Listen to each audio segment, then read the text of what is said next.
আরেকটা বিষয় হচ্ছে সবকা সাথ সবকা বিকাশ। এই স্লোগানটা কার? This slogan is of BJP government, not only in Tripura, in the entire country. সবকার সাথে কে কে থাকবে?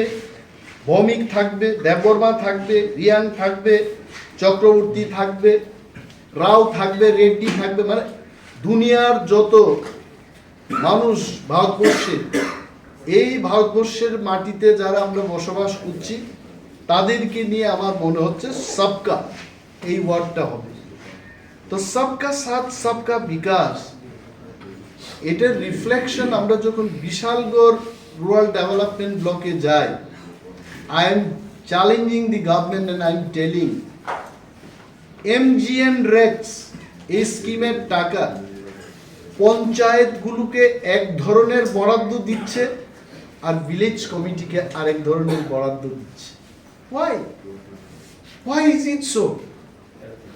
একই আরডি ব্লকের খোয়াই ব্লকে এটা হচ্ছে, তেলিয়ামোড়া ব্লকে এটা হচ্ছে, কেন হবে?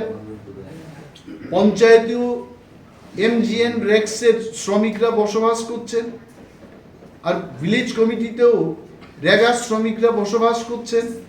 তাহলে এটি কি বোঝাতে চেষ্টা করছে যে বিসি মানে এসটি ম্যাক্সিমাম, এসটিদেরকে কম টাকা দাও?